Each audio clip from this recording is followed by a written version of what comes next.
For me, it's been really challenging. As Ian said, this is last year at Ian's event, and this is my happy place.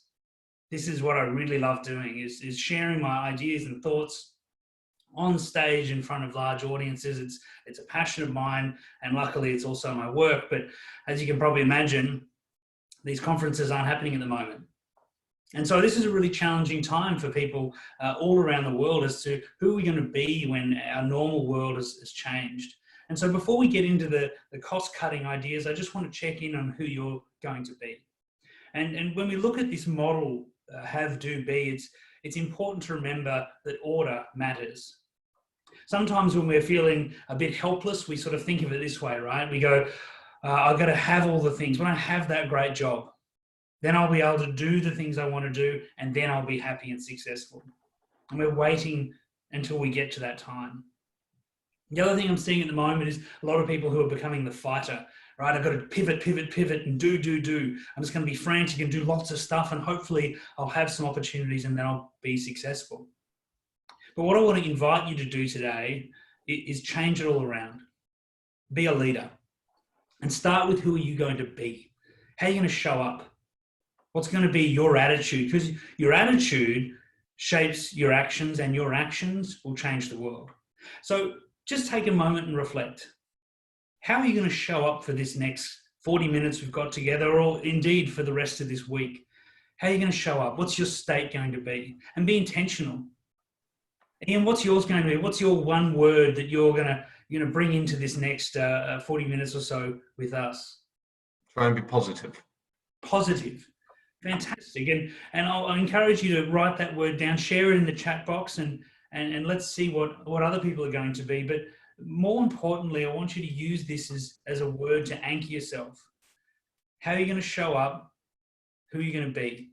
And when times get tough, lean back on that. Come back to that word and reflect on it. For me, I'm going to be in service. So for the next 40 minutes, I want to be in service of you and here to support you in any ways you can. And how we show up makes a big difference.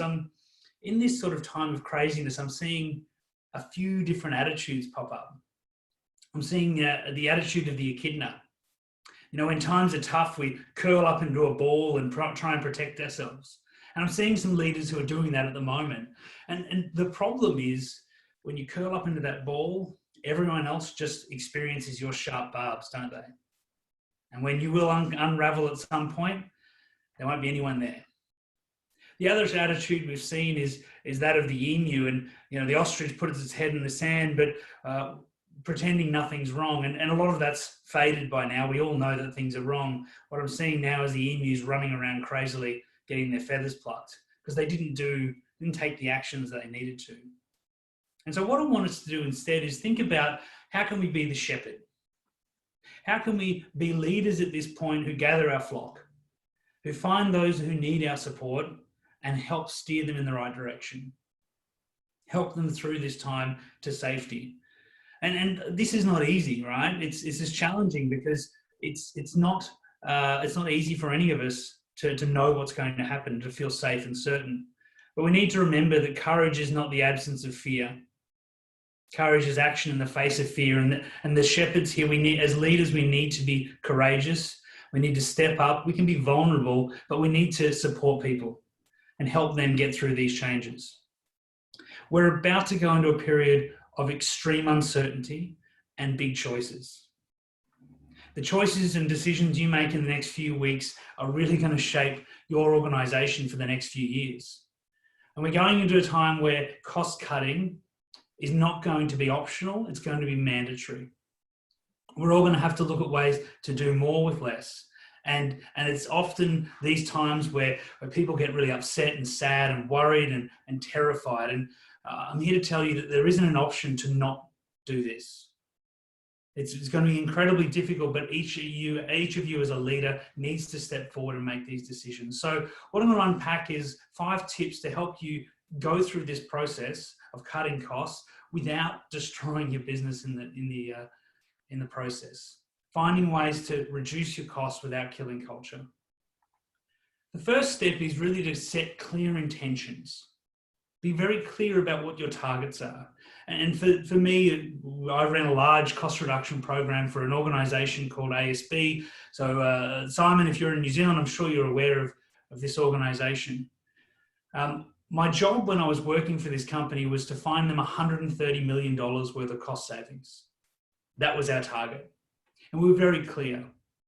And of course, in doing this, we did a whole lot of cost-based analysis and spreadsheets, and we built all of the financial tools. But there was a question that came up, and a number of times this sort of question kept coming up in my mind, which was, do the numbers really tell us what's going on? And I reflected on a time many years ago. Here's unfortunately a photo of my bum. This is the only photo of my bum you have to look at. Apologies, Ian, you've got to see it. This is me cycling up the last stretch of a very famous mountain. And this is Mont Ventoux in the south of France. And it's for any sad middle-aged man in Lycra like me, you'll know that this is like the peak. This is the grandest of the grand climbs in France. And it's where the Tour de France is won and lost. It's very special. And I was over there a few years ago, had the opportunity to get a bike and cycle on up. And like every other sad middle-aged man in Lycra, I had a GoPro, I had my GPS tracker, I had heart rate monitors, I had all the gear, right? Because I've got to capture the data. And when I got to the top and had all my data recorded, I felt great. I went home and went to the villa, and I was looking through my data. I had to upload it to Strava. So, you know, like every sad man, I had to compete against all these people who weren't really competing against me and compare myself. It's the only joy in my life sometimes. But something struck me about this data when I looked at it. When I looked across all the data, mine was completely unremarkable. It wasn't particularly fast, it wasn't slow. It took me 2 odd hours, which is pretty average to cycle up the mountain. And there was nothing in it that was special. And if you were doing data analysis, you were running spreadsheets and you were looking through all the numbers, mine would be completely insignificant. The problem is that wasn't my experience. My experience climbing up this mountain was one of incredible pride and joy, and this was a dream I'd had for a long time. And that wasn't captured in any of these numbers. And so when you're doing cost cutting, you're starting to build your spreadsheets and you're looking at all these things, we've got to be very, very careful. Turning a person into an FTE, into a box and a percentage, it starts to strip away all of their humanity, all of their unique value, and all of the things that they can offer. And far too many times I've seen organizations just do cost cutting on numbers and they miss value. They start cutting away things that are really important. So what I'd suggest here is looking at this value driver analysis and starting with your customers, starting with your people, starting with the things that really matter. Starting with that orange bubble there and saying, what do these people really care about? What's important? What makes an impact in their life? Then tracing that back to, well, what in our products or services, what in our outputs that we create really deliver that sense of value? And then using that as a point to track back and say, now that we know what's super important, now we know the things that we shouldn't break and we absolutely must look after, now reflect on what are the things that we can take away. What can we change? What can we remove? Do it based on value. And that includes intangible and tangible value, not just on spreadsheets and numbers. In my view, cost cutting should be surgery, not butchery. And it's far too easy for us to dive into this process of just picking numbers and trying to hit targets and missing all the things that really matter. The second tip that I wanted to share with you is to build a movement, not a reaction. Right? You want to change your organization for the better. And one of the key ways to do this is through setting guiding principles. Setting down not values, not single words that you use. Too often I see organizations who use their values are things like respect and integrity. Well, I'm going to shock you here. We all expect you to work with respect and integrity all the time anyway. We didn't think the poster on the wall was the thing that was going to make you start doing it. What we want to know in these times is, how do you make decisions? What are those principles you use to really make decisions? And maybe reflect on this and pop some ideas in the chat box around what are the principles that you use at the moment to make decisions. What are the filters and phrases that are sort of sitting in your mind and helping guide you through? At ASB, we had a couple of really interesting ones. One was, let's not get rid of people until we get rid of the work that they do. And what that meant was that we weren't going to be firing humans and shuffling work around to other people who were then going to be overloaded. We focused on the activities, not on the people. And this is really important because how people make decisions is a really interesting part of our psychology. And it's one that we don't understand probably as well as we think we do. Let me explain this a bit further. Most people think we make decisions through thoughtful action, and most of that's actually not true. The first thing humans love to do is use rules. Right? We just follow the rules. Whatever someone said to do, we just do it. And we don't put any thought in at all. Now, if there's things like this in your business, here's a great place to start. Get rid of those jobs, get rid of that activity, because computers can do this stuff for us. Talk to someone in automation and they'll help you there. The second way that humans make decisions is through groups. We just follow the herd. And again, we don't like to admit this. We don't often say that we would do this. But psychological studies show that small numbers of people can have huge influences over incredibly large groups because we naturally want to fit in with everyone else. The third way, and this is a critical way through this process that humans make decisions, is we follow authority. Some of you might know this, but there was some famous experiments done after World War II. Some of the Nazis during the war crime trials were saying it wasn't our fault, we were just following orders. And there was some interesting experiments done where they looked at whether people would give an electric shock to someone to the point where it would kill them just because another person was telling them to.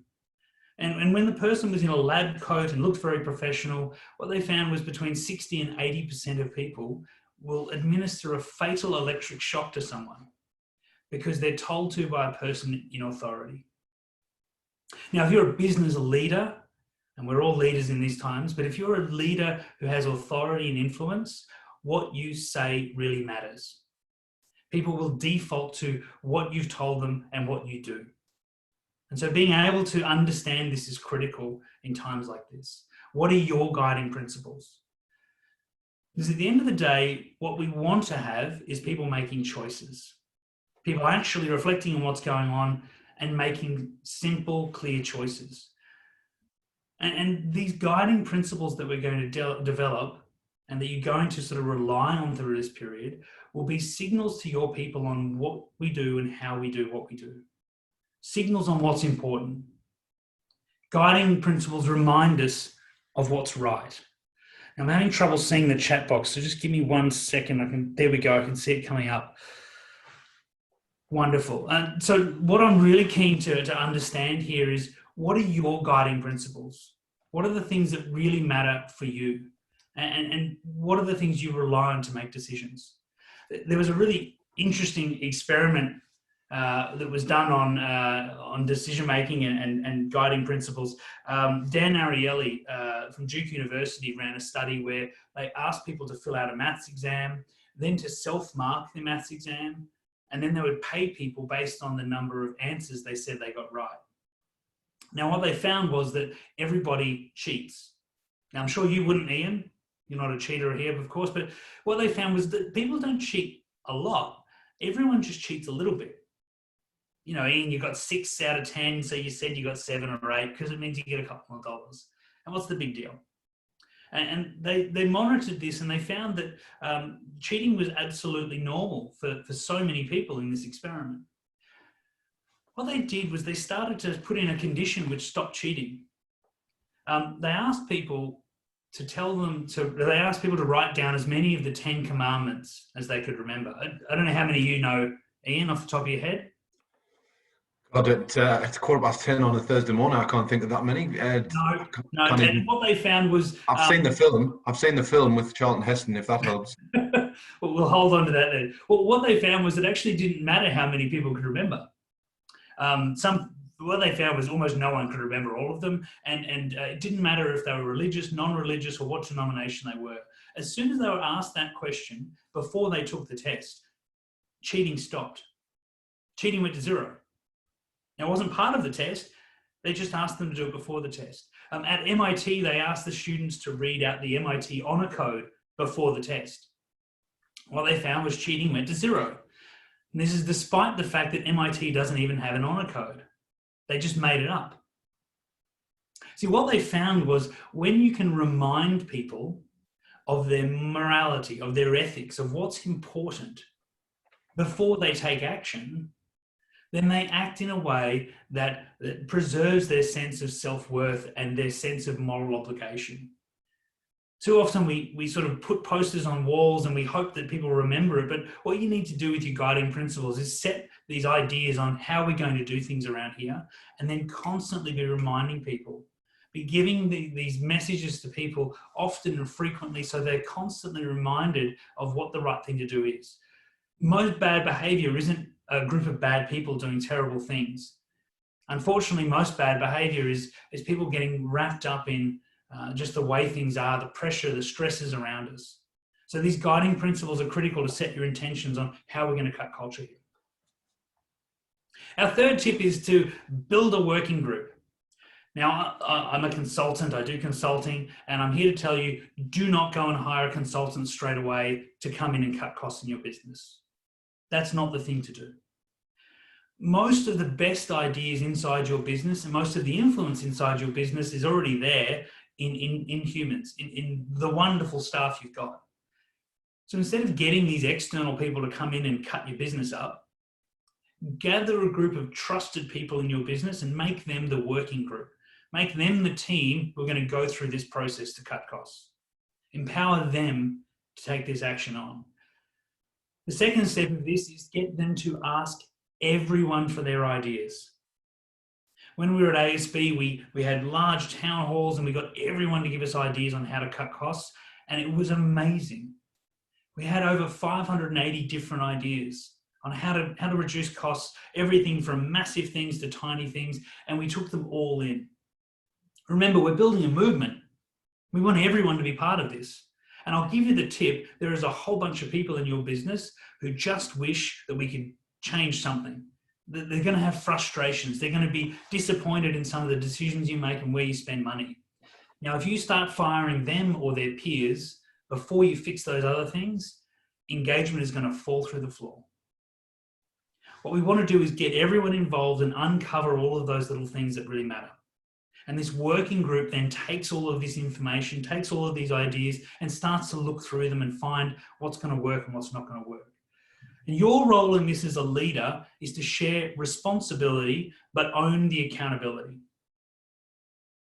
They have the responsibility to work through this. You own the end result. And so your job is to support them through this process.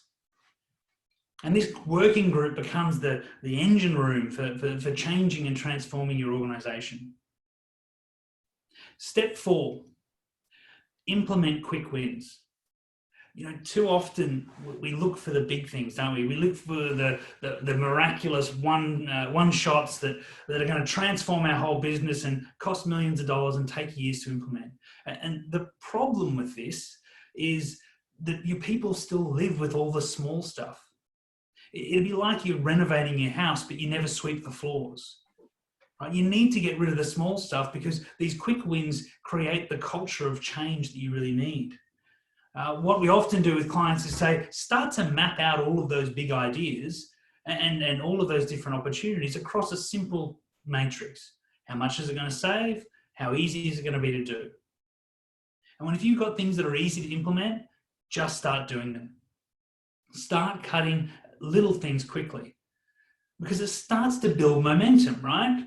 We start to see that everyone goes, okay, I get it now. I'm not waiting for someone to come and change the world for us. We're on this journey together. But more importantly, it changes mindsets. And let me give you an example here. So working with the beautiful people in ASB that you can imagine, and they weren't particularly thrilled with the idea of some Australian guy flying in to help them cut their costs. I wasn't the favourite person in the building all the time, but my objective there was to help them to go through this process themselves. Now, one of the post-it notes that they had said, get rid of the diaries. They had these leather diaries that they gave to high-value customers. I know some businesses will have these sorts of things. And they used to spend, I think it was about 180 grand a year or something like that on these diaries. Now, my view was the diaries were probably a waste of money and we could probably save 180 grand. I don't know how many of those diaries you keep, Ian, as a high-value individual. Not many, no. So we thought, okay, let's get rid of the diaries. I took it to the manager of that area and he said, no, the diaries are really important. We need to keep them. And so what do you think we should do there, Ian? What would I do next? Well, I've heard you say this before, Dan. I think you told me, so I'm probably the best person. Yeah, so, and look, there's lots of ways you could do it, right? I could go to the CEO and shot over their heads. I could have argued with them and tried to build some sort of way to measure engagement. Could have done a whole bunch of things. But what I sort of observed here was there was a mindset problem. This person thought this was a job of if we can save the money, not where we're going to save the money. And so what I did was I pushed a piece of paper across to the gentleman and said, you can keep the diaries, but you need to give me 3 names. And these will be the 3 names of the people who lose their jobs, so you can keep the diaries. This is not about if we're saving the money, it's about where we're saving the money. You need to change those mindsets for people so they understand that this is about questioning what we do. Why do we do that? Do we really need to do what we do? And do we need to do those things at all? What are we doing here and what's important? And these trade-off decisions need to be sitting in the minds of your people. This is why I don't believe consultants should come in with their saws and axes and start chopping up your business. Your people need to own this new mindset. And the beauty of those quick wins is they start the ball rolling. They start getting people thinking that things are going to change. And so I'm going to open it up again. I'm having trouble seeing the chat box, but look, if you've got ideas, what are ways that you could save money in your organization right now? What are small things that you could do that are going to start the ball rolling and build that momentum? Not everything has to be massive. Not everything has to be huge. We've already moved to so many online platforms. We've got different people communicating and engaging in different ways. And, I think there's lots of opportunities in businesses, but how are we going to do this in your business? What are you going to start? What are the quick wins that you could think of? So getting those things down quickly, starting to have those conversations is critically important. But the last step in this process is around building loyalty through your actions. Now more than ever, what you do absolutely matters. Now what you do is seen by everyone under a microscope. And there's some real positives here, right? There has never been a better time to capture your competitors' customers. Never been a better time to go out and find those customers who are feeling unloved, unserviced, uncared for, and start to reach out to them. There's never been a better time to build trust with those stakeholders who are needing someone to help them navigate through this fear and uncertainty. If you need to, there's never been a better time to hire the best talent in the market. There's so many great people now who have just been let go by organizations who don't have the ability to look after them. And most of all, there's never been a better time to show that you're a leader worth following. Never been a better time to prove that you're the one who's going to help us get through these challenging times. Now, in these times, people often think that leadership needs to be grand and inspirational. It needs to be something immense and Barack Obama-like, but it really doesn't. It can be tiny things. Now, I'm going to share this story. I know you've heard this before, Ian, but when I was in my early 20s, I'd grown up as a poor kid and I'd always wanted to go traveling. And so I went backpacking in Thailand, which is incredibly stereotypical, I guess. But I went backpacking and I was on this overnight train as it was rattling its way back into Bangkok. And as we were getting into Bangkok early in the morning, I sort of got out of this groggy sleep in one of those horrible chairs, and I saw this woman walking down the middle of the train. And she was carrying a little wooden box. And as she was walking down the train with this little wooden box, I noticed that she had a uniform on and she was getting money from passengers. And I sort of worked out that obviously people who had a meal on the train, she was collecting the money for people who had the meal. And as she started to get closer to me, I pulled out my wallet and my heart sunk. I didn't have any cash. And as she reached me, I was trying to talk to her, and it was immediately apparent that her wooden box wasn't PayWave enabled, and that there was going to be some issues here. And for some reason, all of these anxieties started to just swell up. I was nervous, I was scared. I had this little voice in my head saying, "You stupid kid, you should have just stayed at home. You shouldn't be here in the first place." And all of those anxieties, they didn't make sense, but they just overwhelmed me. And this lady, she must have seen it. She must have seen that on my face, because what she did was pretty incredible. She stood up, she turned around and walked back down the carriage. She pulled her purse out of a small container in the middle of the carriage. She took out about 300 baht, maybe 10 Australian dollars. She popped it in the wooden box, gave me a little wink. And as she walked back past, she just touched me on the shoulder. Now, I don't know how much money you make walking up and down those trains, but I know it's not enough. It's not enough to give away to some stupid kid who couldn't manage his money. But in that time, she saw an opportunity. She saw someone in crisis, and she saw a way she could help. And now these little moments can absolutely transform people's lives. And she transformed my life that day. I never got to say thank you to her. I never got to pay her the money back. I don't even know her name.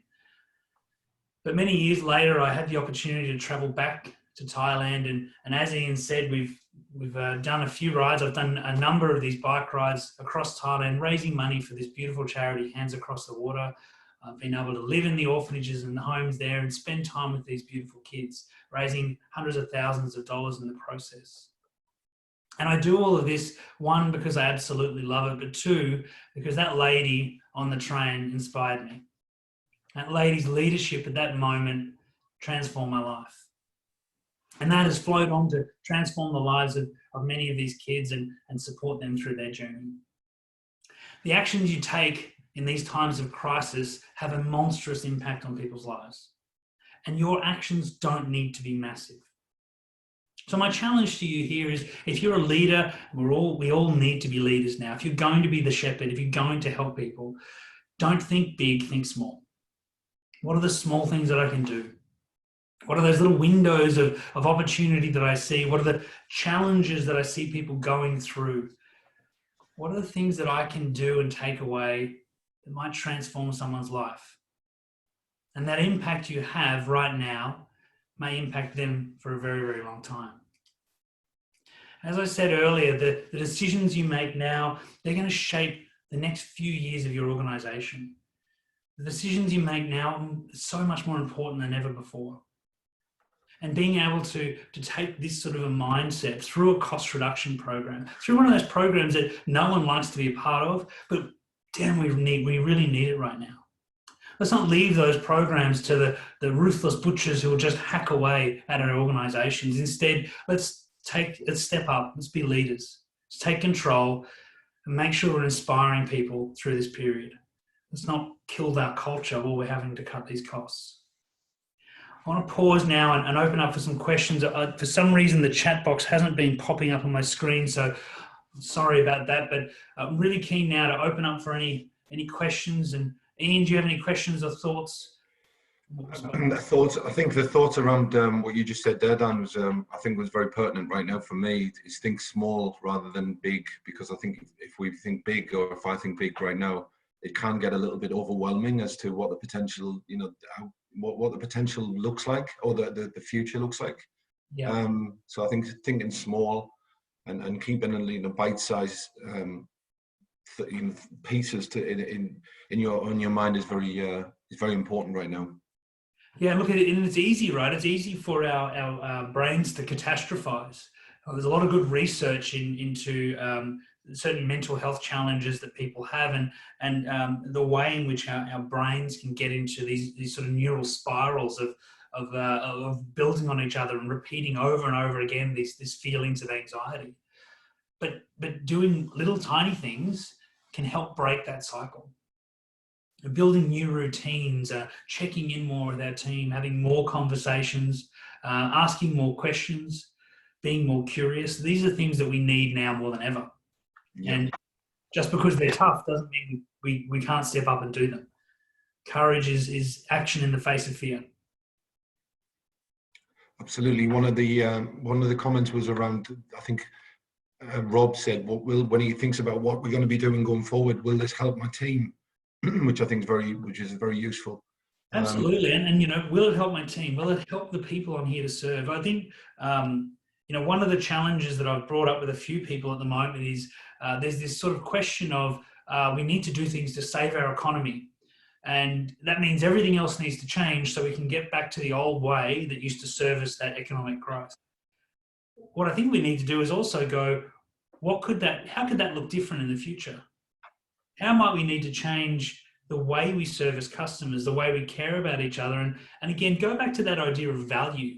Let's strip away some of the numbers that we've fascinated over, but actually might not be delivering that underlying value for people. Oh, you're attacked by a book off my shelf.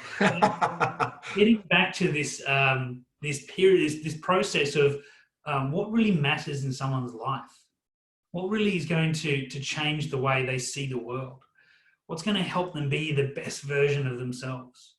And in these sorts of times, we need more leaders who are desperately trying to connect with their people, engage them. Thinking about the process of going back to work, right? Lots of people are now in this sort of process here in Sydney of re-entering the CBD. Offices are opening back up. You've got to have 2 people per lift. There's all sorts of things starting to flow back in, but it won't be the same. Not only will the physical world not be the same, but the people won't be the same. You will have in your business people who are desperate to get back to work, desperate to get back to an office because they miss the interaction, the camaraderie, the talking to people. They miss all of that. And different people will be absolutely thrilled to get back to work. Others will want to get back to work because they do miss those things, but they'll be terrified of public transport. They'll be terrified of getting in the lift with someone. They'll be terrified of all of those different interactions. And so they're a different group of people. There'll be another group of people who absolutely love not going into the office, who are thriving on working from home and never want to go back. And across these different categories, they're 3 simple high-level categories. There's all this complexity below, but you as a leader and as someone who's a custodian of your people need to be thinking about how do we service these different people, and how do we make sure they get what they need so they can be at their best. Forcing everyone into coming into office or forcing everyone to stay home and work from home won't necessarily drive the results you're looking for in the long run. Folks, have anyone else got any questions for Dan just before we sign off? There's certainly been some comments that it's been very inspiring, Dan. So you've certainly picked some people up today this morning as well. Fantastic. Again, I would challenge them to create their little moment. How can they go out and help someone? What can they do to go and build that in someone else's life? Because these little moments matter. They really, really matter. Absolutely. I think that's a fantastic way to end. Get out there and help someone. I think it certainly takes your mind off what's happening potentially within your world. So Dan, thanks for all of that. You will obviously available. Our details are now on the screen. So if you have any questions for Dan, I want to contact him directly, please do so. I can obviously introduce you as well. Folks, thank you for joining us. Thanks for your comments. Thanks for your involvement.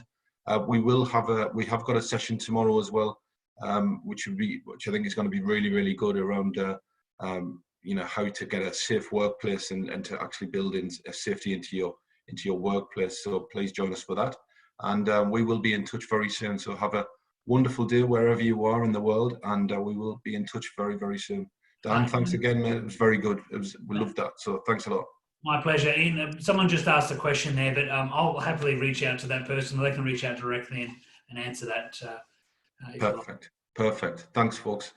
Thanks, All the best, Dan. Thank you. take care, mate. Cheers.